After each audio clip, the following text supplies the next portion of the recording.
This is the GroWTF podcast, a growth podcast of HOG Klaus-M.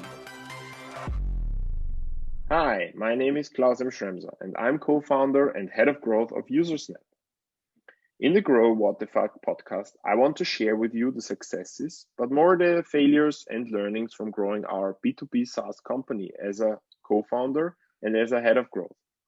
In the last years, I was and I am still confronted with all kinds of challenges from growing our product, company, and our team. Also, I want to become a successful head of growth since I joined a growth agency some years ago. And this podcast should be the platform to share my experiences about what worked and what not. So what is this company I'm working in?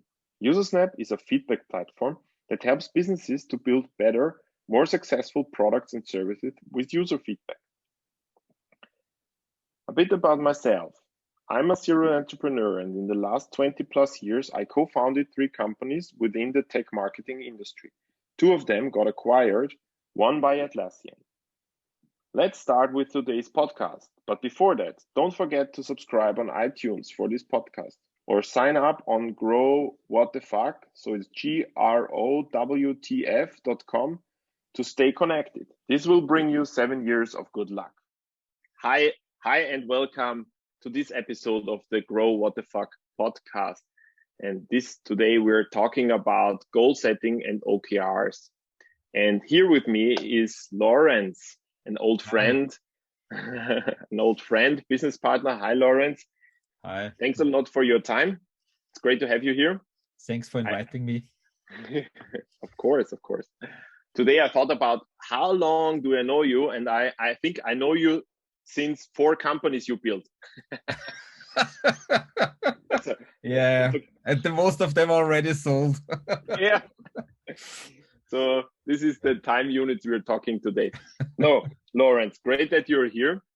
And I want first start with a short, so you can give a short introduction so that the listeners and watchers can hear a bit about you, what drives you, what you're doing currently, and what brought you here to be the founder and CEO of bsurance.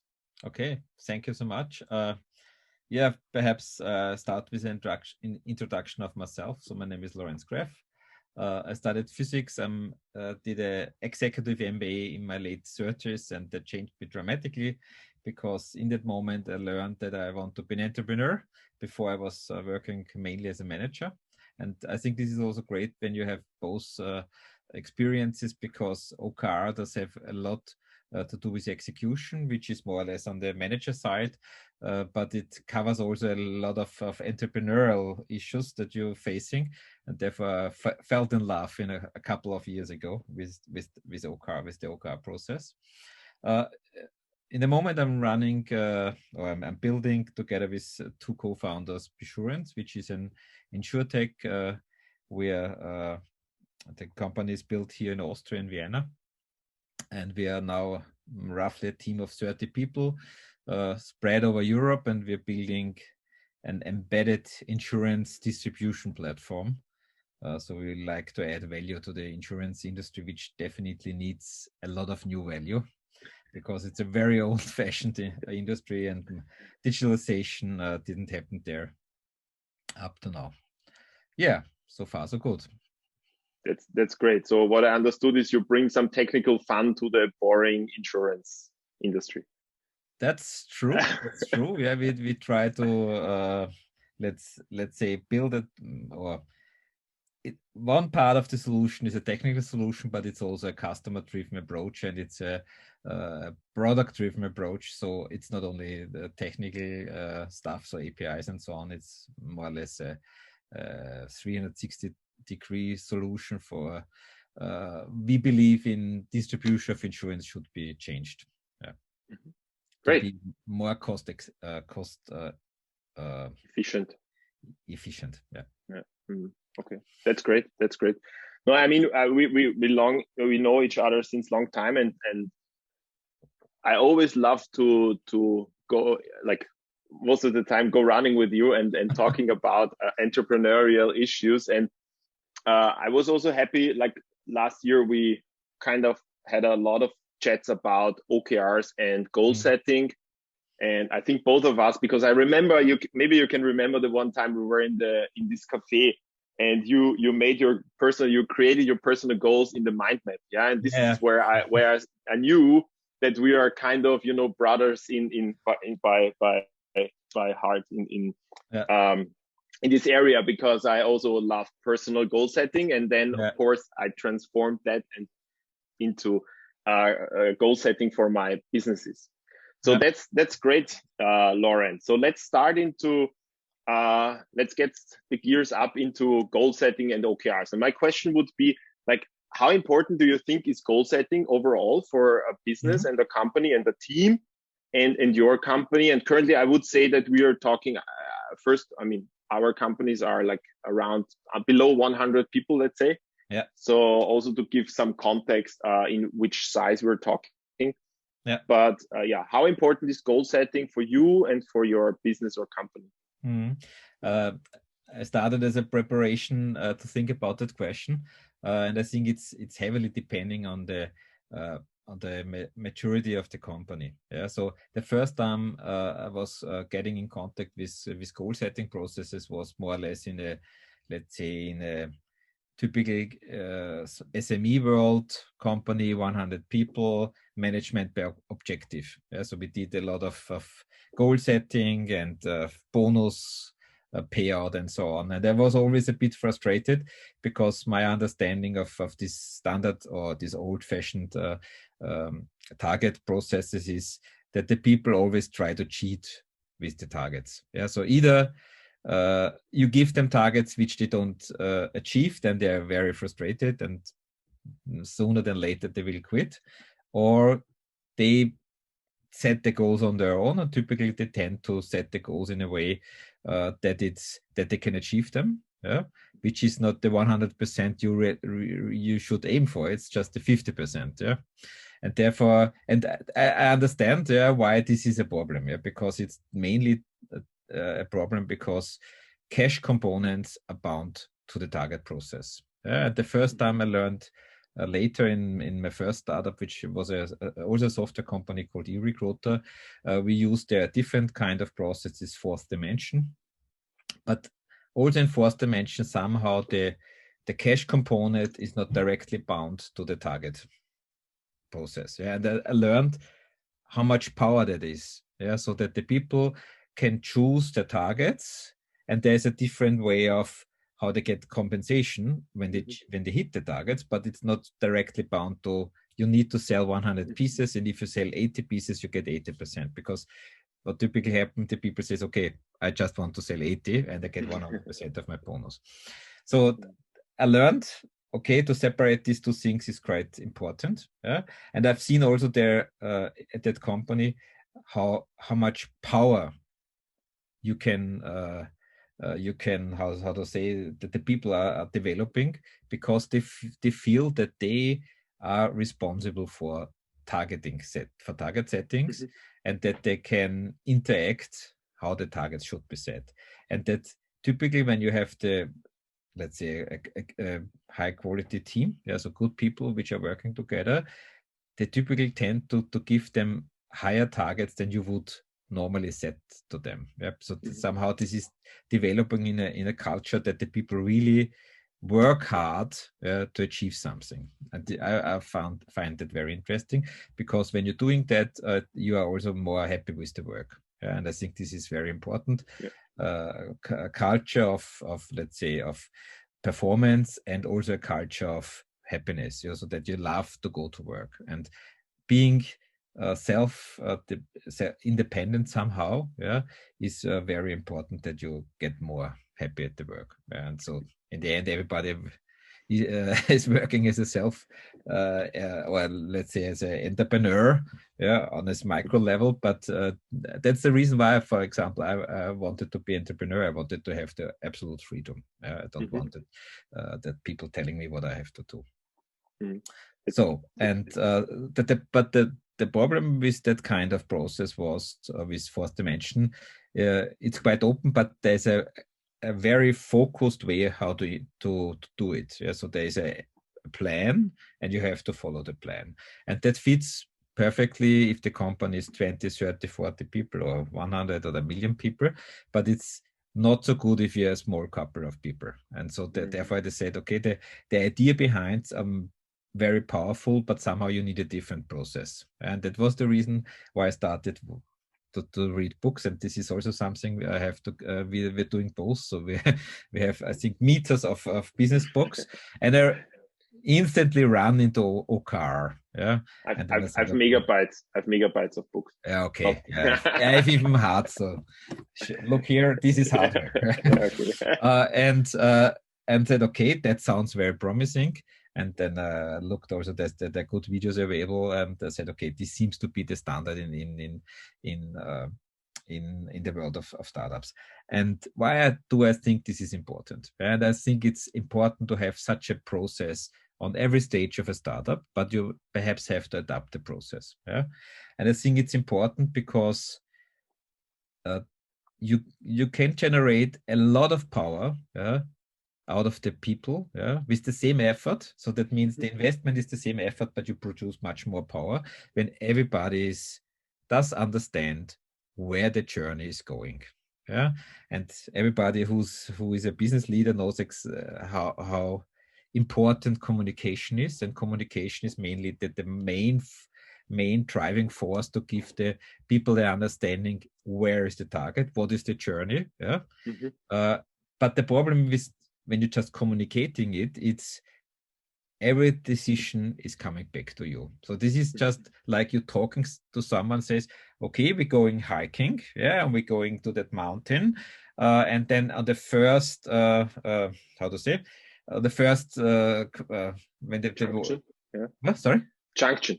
On the first junction, you have to go left, and the second right, and so on and so on. Yeah, you can do it. Yeah, but you have a lot to do, because you have either you plan totally, which is from a economic perspective not always possible, or you have to communicate the whole time. The other approach would be more or less the OKR approach. Yeah, you give them the GPS connection, GPS where they want to go, where they have to go, and then you say, okay, take the compass and go there. Yeah. The important thing is they need to know the GPS coordinates where they have to go. And this is doing OKR is more or less setting the GPS coordinates, give them everything they need, so the compass and whatever else is needed, that they can take their own journey. Yeah. And the most important thing is that the target of the journey everybody felt in love with. That's great. I like that a lot. So what I understood, and I can highly relate to that, is that you're kind of giving everyone from the team, who is maybe like, everyone becomes kind of a mini entrepreneur, because they have a freedom and it's not connected to the cash component. I think this is a very true and good point, because otherwise it always like brings them into the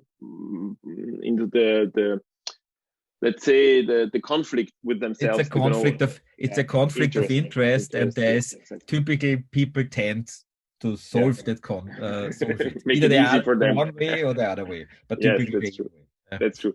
And the second one, you generate more power out of the same inputs, let's say, because everyone knows where the journey goes, and then to know the GPS coordinates. I like that example, and you give them the right tools they need, or they start thinking about themselves. How do I get there? What do I need? What equipment do I have to pack in? And I think that's the power of OKRs, and I can totally relate to that. So for me, I mean, for my personal life, as I said, it was always important to have these goals, because for me, I had this saying, and this was like, you don't know when you are there if you don't know where you're heading. And this was helped me it makes decisions easier, because okay, right or left, and if left goes to the mountain and right goes to the lake, and we said we were climbing or hiking the mountain, then I don't have to think about this decision anymore, and it's easier to decide. So this is one thing I took also from personal life into the company. And one thing I learned in our company, and we had some issues on that in the beginning, because I think when I started in UserSnap, we had already, of course, there were teams, but they were kind of separated, and there was not a lot of cross-functional collaboration. Typically for companies in the size of 25. Yeah, exactly. Yeah, but then somehow, and what you said, we didn't know exactly where the journey is going, and then and it was not in the hands of the teams. It was like from top down, which doesn't feel like their own.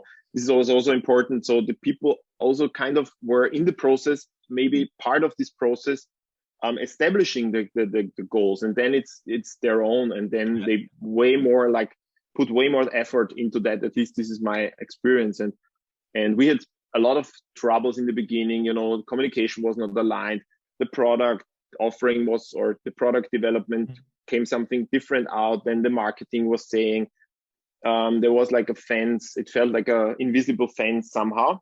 And then we started this OKR process, and in the beginning we had a lot of issues. I can remember. and this kind of, just to add one more thing to that, was it helped us also align cross-functional, across teams, to go together and to understand where we're heading and how everyone can contribute from different teams. Although, as you know, each team has their own little environment and processes. But the goals are kind of overall, and kind of a clear channel above everyone, so they know where to go. That's great. So let's jump into another question. I mean, you already talked about OKRs. You also gave us the history a bit, like that you use different tools and different, so from Force Dimension or MBO to, is it management by objectives? If I recall that right. And OKRs kind of was the one which you're stuck, at least now, and it feels like this is the most promising one. But can you give us a bit more specific examples or stories how OKRs currently work in your company and how they help your company right now? Yeah, I just want to add something to your experience, that it helped to get the teams together. Yeah, I have even the experience that it helps to focus the founder's vision. Yeah, because we are a couple of founders, so we're three founders and let's say one co-founder, so people of four who are really driving the company. Yeah, and everybody has a different opinion in which direction the company should go. And discussing the OKRs helps us a lot to get a clearer vision for all of us. Yeah, and this is I think this is also a very big achievement, because when you have a split brain in that level, the split brain goes down to everyone. Yeah, so this is very helpful. So how we are using OKRs, and we're really. I have one additional question, if I may interrupt you, because we haven't clearly explained to the audience right now, to our listeners and watchers, how OKRs work. Yeah. Very basic level, just that if someone is not familiar with OKRs, that they understand how it works. That would be great. Do you want to do it, or should I? No, please explain it with your stories on how you're using OKRs right now. OKR stands for objectives and key results, and I will introduce you how we are using it. And we are using it since day one. Yeah, and as I said, the usage of OKR has changed, because in the beginning we were a team of 5, and now we are 30 people across over Europe. And that also meant we have to adapt the process. And so we went through a couple of steps. So the first, the main concept is you start with the objective. And the objective, you always have to think it's like a lighthouse. Yeah? So this is something, perhaps you can't even achieve it, but it's big enough that everybody feels attracted. And as we mentioned, so this is the GPS coordinate. So okay, I have to go in that direction. Yeah. But it's not measurable. It's just something, it shows you the direction, and it's something you fell in love to get into the direction. And the second thing is the key result. And the key result is more or less the thing that helps you to get a step nearer to the objective. And the key results, they should be measurable. They could be digital, that means yes, achieved, no, not achieved, or it could be linear, that means 80%, 120%, 40%, whatever. And the key result should typically, so this is how we use it, should typically be something which could be overachieved. Yeah. So we say the key result should be set to, if everything went well, you achieve 50%. Yeah. If you have a total cool run, you have perhaps 80%, or you even have more than 100%. Yeah. But you don't have to be in a bad mood when you just hit 50%. Yeah. So this is more or less, and also sometimes we take the chance to set big and hairy goals. That means something you won't believe, yeah, you could hit, yeah, but you set it in a way that say, okay, this is something we want to achieve in 3 years. Yeah, so this is, for example, 1 million users. In a moment we have 20,000. How do we go there? Yeah, and then we split it, yeah, into smaller portions and set the goals so that the key results in the direction we have to achieve. So the main construct is easy. Yeah, objective, key results. Typically, you say not more than 5 objectives for a company, and not more than 3 key results for objective. Yeah, we played around a bit. Yeah, yes, I would underwrite that rule. We had sometimes more key results, less key results, but overall, and the funny thing is for us, and we are a company who's has more or less 3 teams. Yeah, one team is the digitalization experts, so that the IT guys. Yeah, then we have an insurance team, and then we have an overhead team. Yeah, so I'm overhead. CEO is always overhead. Yeah? Doesn't produce anything out of use, but it costs a lot of money. Good. So, but the funny thing is, 5 objectives for the whole company is working great for us. Yeah, so I've never run into a problem that they need more than 5. Yeah, because the important thing is the discussion before. So what are the 5 important ones? Yeah.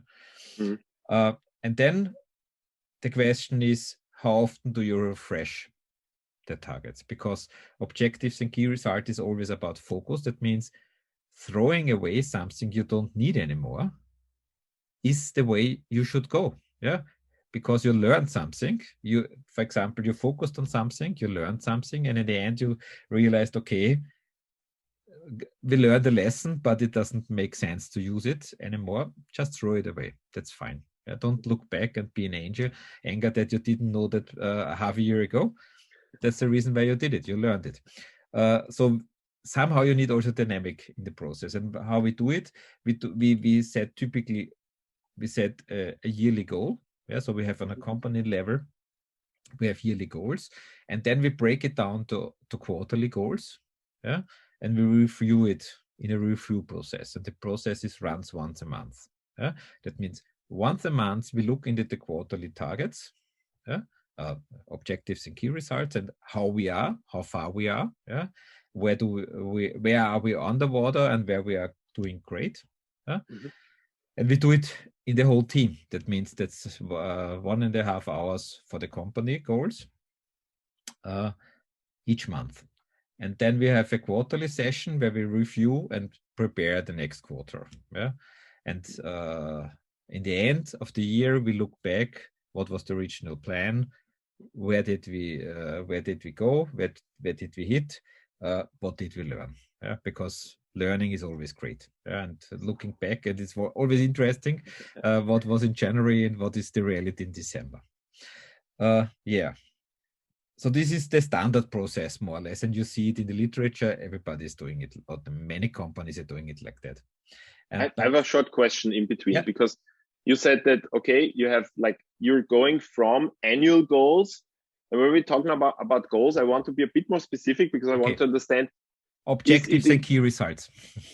So you have yearly objectives and key results. Yeah. Okay. Not more than 5. Not more than 5. Okay. And then we break down. Yeah. And with the breakdown, come back to the customer number. Yeah. So for example, we say 1 million customers a year.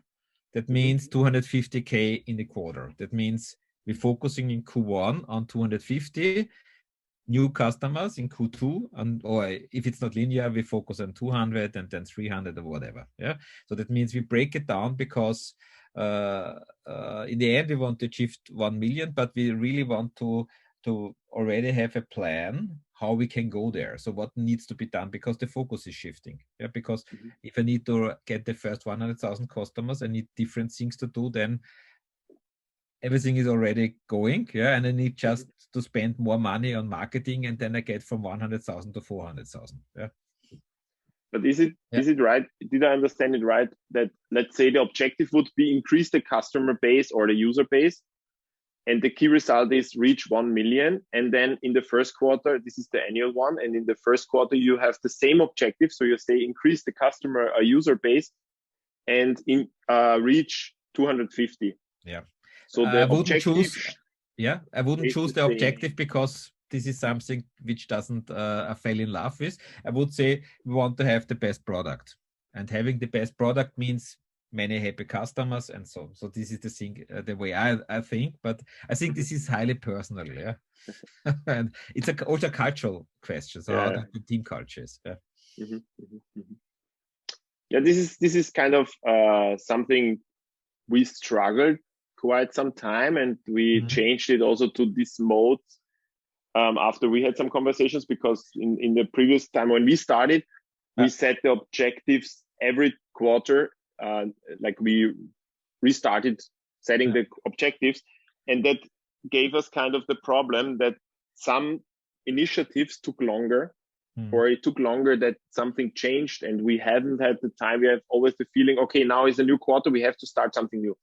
And that kind of gave us no, how should I say, like that it's clear and linearly working, and then you can change when you have a clear decision. But that always, it felt okay, the sand, how you say, the sand watch is like it's ending. Fully there's no time or stop. Yeah, I fully understand. I think sometimes you have to trick a bit, because in reality, when you why are companies great? Yeah, typically you can bring it down to 5 points. Yeah, it's so this is my personal opinion. I think it's the people. Yeah, right team. Yeah. B, it's impact. Yeah, that means you have a product or a service which adds massively value to your customers. Yeah. And then 3, you need money. Yeah, because to get there you need somehow money. Yeah. And 4 is perhaps long term. Yeah. So having a great product is fine, but looking at Apple, they don't have one product now, they have 20 products, and there was a plan behind it. And so this is more or less, so the long term success of a company needs also to be taken in consideration, and needs somehow typical effort, which is in the quadrant of very important but not very urgent, which we typically tend not to do. Yeah, but this is something OKR helps you, focusing on the things which are important. But maybe I can jump in with a bit of our story, and it's interesting what you think about that. Part of it you already heard, but we will redo the discussion about it here. So when we started, as I said, like we set up the objectives, and we changed it because we switched them quarterly, and that was not good. So now they're more consistent, and they stay as long as they are here. And if they are not useful for us, then they are ready to go. So this is currently how we go. Yes. Yeah, exactly. We also have 5. We have also 5 and maximum of 3 key results. Currently, we're working more like 1 key result for each, and we are thinking about reducing the 5. But so we also wrote down a playbook, because it was kind of a very intense. So we had 4 big meetings. We have 7 people in the OKR team. Now we reduced it to 4, and they're switching every quarter. But we started with 7 people, and then we had the objectives, and then based on the objectives, when we aligned on that, the next meeting was about key results. Then we set the key results, aligning them also to our at least 2-year goal. And then an interesting part came, which we had the idea, why not also align on at least a certain list, or certain list of initiatives we could do. Because key results, I mean, driving the customer base or user base in your case to 250,000. Yes, but how? Yeah, and then the how, if you want to work cross-functional. Otherwise, the marketing team or sales team goes back into their own room and then discussing, and then it's not so fruitful. There is more. There could be. I think it could be like more energizing for the whole company, and at the end, maybe more successful. If everyone works on that. So what we did is like we came up with a list of initiatives and put them already to this, at least pin them, not, there are candidates. And we decided then how to prioritize them. But we brought already a list on that. That kind of helped us. Okay. So we could align between the teams, but on the other hand, it was also sometimes a bit fast, in the moment of the working, and then, okay, we have to bring this list, and then we come up with the list, and sometimes the numbers were missing and some foundation. I'm not 100% sure if we should keep that or should change that. Okay. I think that's the problem. How do you do that? How do you find the right initiatives afterwards? So what I didn't mention up to now is we just talked about the company level, but we drilled down further, and we drilled down, and that we introduced that as we have hit the size of 15, 16 people, because up to now it was fine. One list, everybody knew everything, happy, and this is the typical way when you're over 15, 20 people, this goes away. And as you went into your company, it was already in that size, and therefore I would assume you had that kind of problems as you introduced OKR.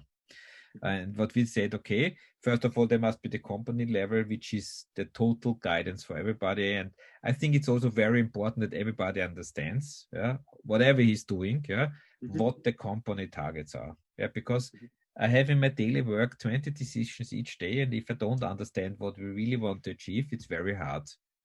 Either I ask someone who knows it, which I don't want, because everybody should work self-empowered as much as possible, or he makes decisions on the wrong information base, and that means you somehow then have to put him back, say, hey, come on, that's the wrong direction, go into that direction, which is also not very fruitful for both of us, the manager and the one who's doing it.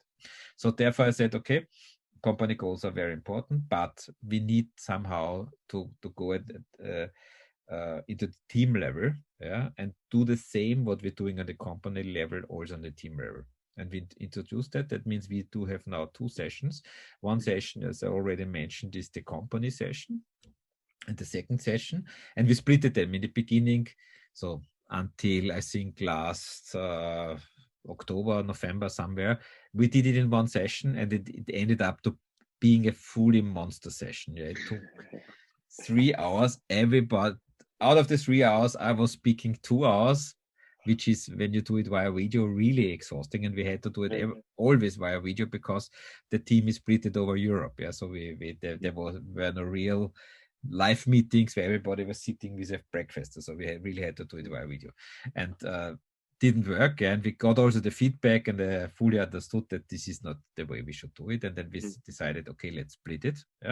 And we do it first Tuesday in the month is the company session, second Tuesday is in the month is the team session.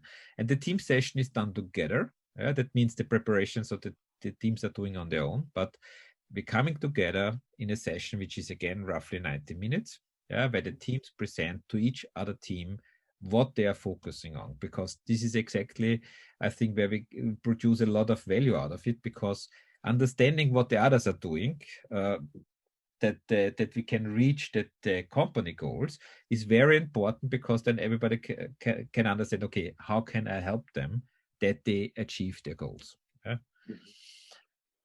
And so this was more or less to give everybody really, let's say, very operational possibilities to use OKR in the daily life, or in the typical work life.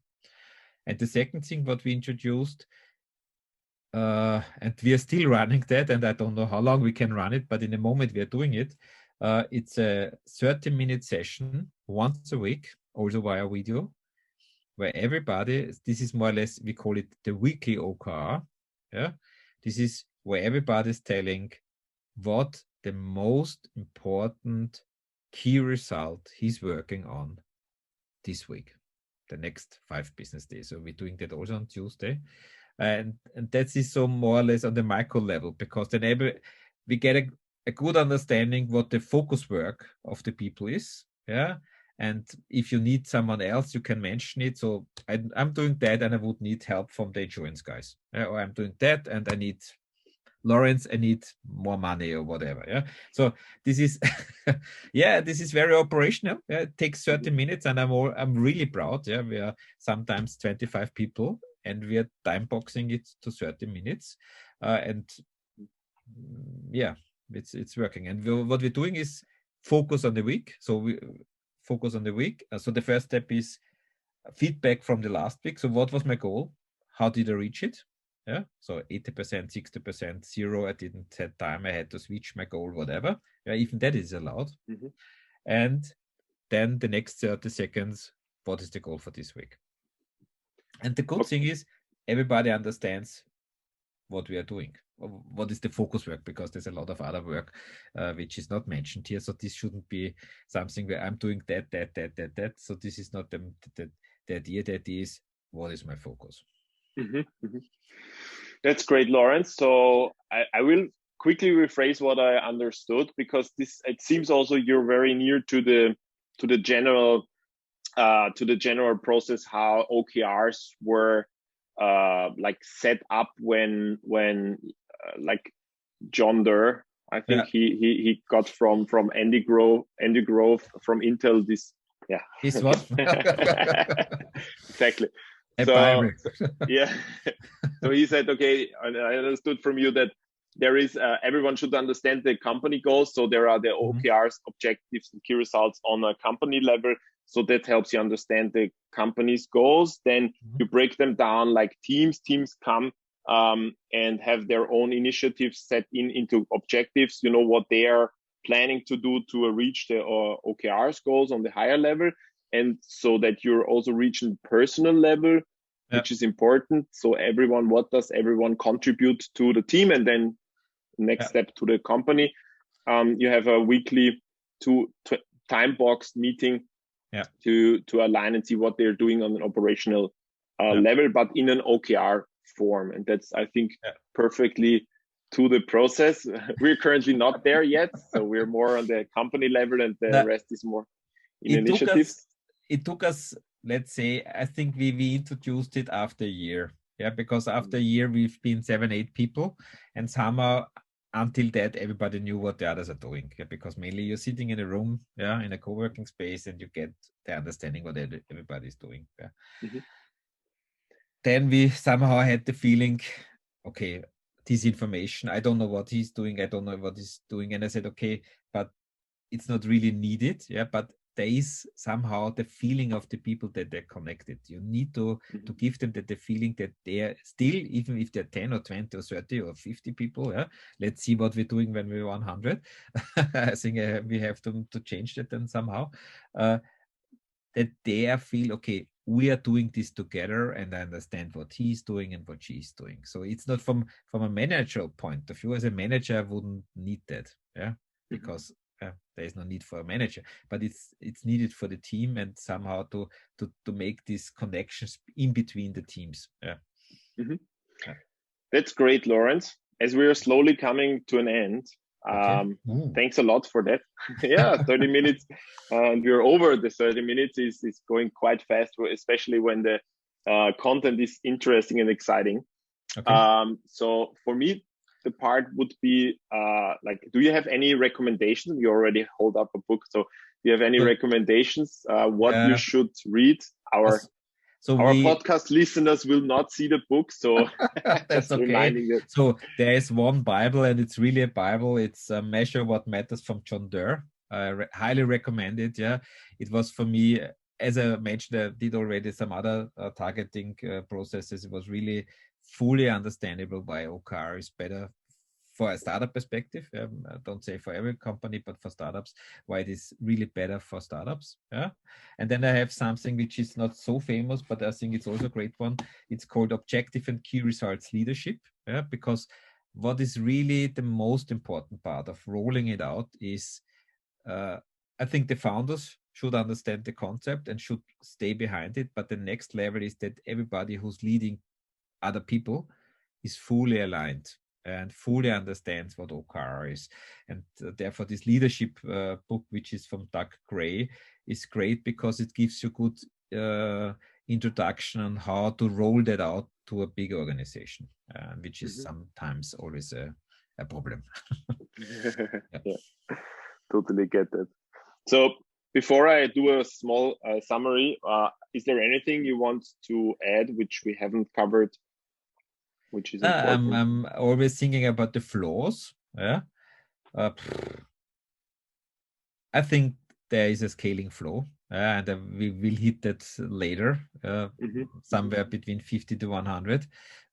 So we plan to be 50 in the end of this year. So perhaps we hit it. But in the moment, we are quite happy and we get good feedback. And what I always recommend is that you do a full feedback loop on the process. So typically we do it every 6 months or so, that we get back to everyone and give them the opportunity that they can add value and say, okay, we need to change that, or what needs to be changed, or how are you feeling in the process, and so on. Because in the end, it's just a process which should help everybody. Yeah, and it doesn't make sense that you plan a process which doesn't add value to the people who should receive value out of it. Yeah. So, but this is general management. Yeah. Try to. Yeah. No, I totally get it. And it's great that you're mentioning the flaws you can have from OKRs.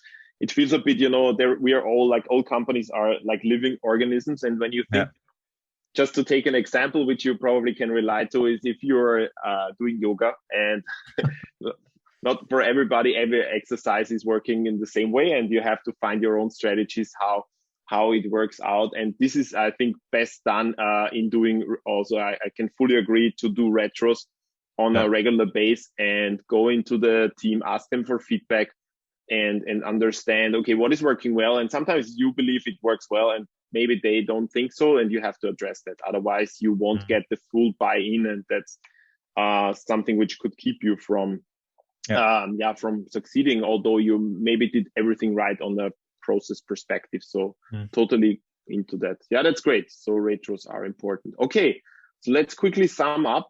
So we learned, I think, today about OKRs as goal settings. You gave me a good example of that. It enables everyone, every team colleague, to become a mini entrepreneur and tells them where the journey is going. I think it also aligns cross teams, cross-functional. That helps you in a great way on that. Also, the management team, it aligns. So on every level, it helps you in an alignment. You know in which direction, you know which mountain you want to hike. And within that, there is different levels. You can like break it down. Basically, it works good to have less, maximum of 5, maybe 3 key results on an annual basis, but you break it then down to probably quarterly, and also not only on a time period you break it down, but also on a team level. So you have company or team level on a company perspective, breaking down to teams and then to personal OKRs. That's great, Lorenz. Thanks a lot on that end. And yeah, for everybody who listened, there is on the website www.growtf.com, so growwhatthefuck.com. You will find some references, links, also the book Lorenz is mentioning. If you have any kind of feedback to this podcast or to the general podcast, I would be happy to hear from you. If you have any topic which you want to suggest, I'm here. Please send it to me. And thanks a lot for listening. Please don't forget to subscribe to the Grow What the Fuck podcast of HOG Klaus-M.